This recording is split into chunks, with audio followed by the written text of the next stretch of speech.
پر تشریف لے کر گئے غزوہ ذات الرقاع۔ وہاں سے جب حضور واپس تشریف لا رہے تھے تو شام پڑ گئی راستے کے اندر، تو اب حضور علیہ الصلوۃ والسلام نے رات بسر کرنے کے لیے ایک مقام کے اوپر پڑاؤ ڈالنے کا ارادہ فرمایا کہ رات ہم یہاں گزاریں گے اور جب صبح ہوگی تو پھر یہاں سے اگلا سفر جاری شروع کریں گے۔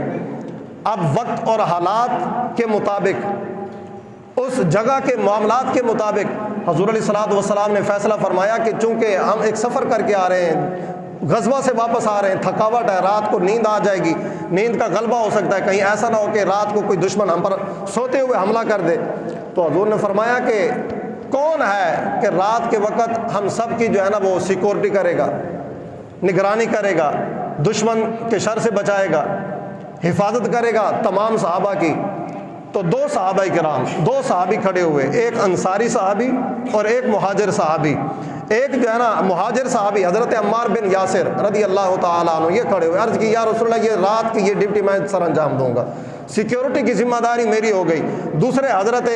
عباد بن بشر انصاری صحابی، یہ کھڑے ہوئے، عرض کی یا رسول اللہ، میں ان کے ساتھ رات کی سیکورٹی کی ذمہ داری میں ادا کروں گا۔ اب یہ دونوں صحابہ نے سیکورٹی کی ذمہ داری لے لی، انصاری صحابی حضرت عباد بن بشر رضی اللہ تعالیٰ عنہ اور مہاجر صحابی حضرت عمار بن یاسر رضی اللہ تعالیٰ عنہ،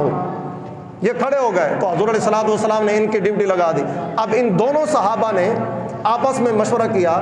کہ ہم دونوں نہ جاگتے رہیں، آخر ہم بھی تھکے ہوئے ہیں، ایسا کرتے ہیں کہ رات کو دو حصوں میں تقسیم کر لیتے ہیں، ایک حصہ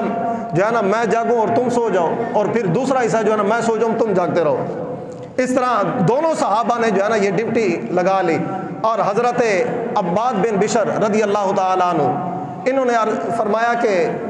ابتدائی رات کا حصہ میں ڈیوٹی سر انجام دیتا ہوں، تم آرام کر لو، پھر رات کے آخری لمحات کے اندر میں سو جاؤں گا، تم ڈیوٹی ادا کرنا، تم سیکورٹی کرنا، حفاظت کرنا۔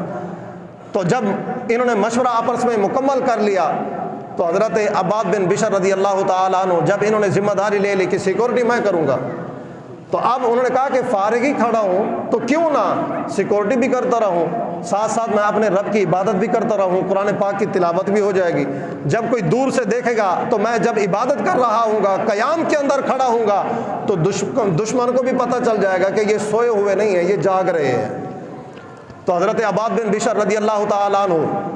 انہوں نے نماز نیند لی۔ ایک تو ہم ہے نا کہ رات کو جاگنا ہو، ہم نے روزے کا ٹائم پاس کرنا ہو تو کیا کرتے ہیں، تاش کی گیم لگا لیتے ہیں، لڈو کی گیم لگا لیتے ہیں، جو ہے نا کیا کرتے ہیں، جناب روزہ بڑا لمبا ہے تو ٹائم پاس کر رہے ہیں۔ یہ یار کھیلوں کی طرف ہماری جو ہے نا وہ سوچ جاتی ہے، روزے کا ٹائم پاس کرنے کے لیے۔ تو روزے کا ٹائم پاس قرآن پاک کی تلاوت سے نہیں ہو سکتا، روزے کا ٹائم پاس نوافل کی ادائیگی سے نہیں ہو سکتا، لڈو اور تاش کے ساتھ ہو سکتا ہے صرف۔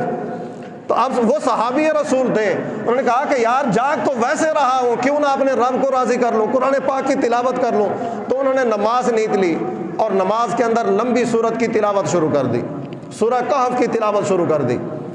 تو اب جب نماز ادا کر رہے تھے تو دشمن آیا، تو اس نے دور سے دیکھا کہ یہ تو جو ہے نا وہ سیکورٹی پر مامور ہے، ہم نے تو سمجھا تھا کہ کوئی سیکورٹی گارڈ ان کا نہیں ہوگا، ہم ان کے اوپر حملہ کر دیں گے، لیکن یہ تو سیکورٹی کر رہے ہیں، یہ تو بیدار ہیں، یہ تو ہوشیار ہیں۔ تو اس نے دور سے کھڑے ہو کر حضرت عباد بن بشر رضی اللہ تعالیٰ عنہ کے اوپر تیر پھینکا، جو آپ کے جسم کے اندر پیوست ہو گیا، لیکن آپ نے نماز نہیں توڑی، آپ نے قرآن پاک کی تلاوت کو بند نہیں کیا، آپ نے قرآن پاک کی تلاوت کو جاری رکھا۔ اس نے دوسرا تیر پھر پھینکا، اس کے باوجود دوسرا تیر بھی آپ کے سینے کے اندر پیوست ہو گیا، لیکن تیر کے لگنے کی وجہ سے آپ نے قرآن پاک کی تلاوت بند نہیں کی۔ اس نے تیسرا تیر پھر پھینکا، تو جب تیسرا تیر لگا تو اس کے بعد بھی آپ نے اپنی نماز نہیں توڑی، قرآن پاک کی تلاوت بند نہیں کی، اور اپنا قیام مکمل کر کے رکوع کے اندر گئے۔ تو اب آپ نے دوسرے ساتھی کو جگایا، حضرت عمار بن یاسر رضی اللہ تعالیٰ عنہ کو۔ تو حضرت عمار بن یاسر رضی اللہ تعالیٰ عنہ جب بیدار ہوئے اور آپ کے جسم کے اوپر خون کے فوارے دیکھے اور خون بہتا ہوا دیکھا، تو حضرت عمار بن یاسر رضی اللہ تعالیٰ عنہ نے فرمایا، کیا ہے عباد یار، مجھے پہلے تیر لگنے پر تم نے کیوں نہیں جگایا؟ تمہارا اتنا خون ضائع ہو گیا ہے اور 3 تیر تمہارے جسم کے اندر لگ چکے ہیں، تیسرا تیر لگنے کے بعد تم نے مجھے جگایا ہے، پہلا تیر لگنے پر مجھے کیوں نہیں جگایا تھا؟ تو حضرت عباد رضی اللہ تعالی عنہ نے فرمایا کہ میں نماز کے اندر سورت کی تلاوت کر رہا تھا اور میں نے اس بات کو پسند نہیں کیا، میرے دل نے یہ بات گوارا نہیں کی کہ میں قرآن پاک کی تلاوت کو روک کر اپنی جان کے لیے، اپنی جان کی حفاظت کے لیے تمہیں جا کر جگاتا، تمہیں اٹھاتا کہ مجھے بچا لو اس کے شر سے۔ اس لیے میرے دل نے، یہ میرے ایمان نے گوارا نہیں کیا قرآن پاک کی تلاوت کو روک لوں اور جا کر تمہیں جگاؤں۔ اور فرمایا کہ رب کعبہ کی قسم،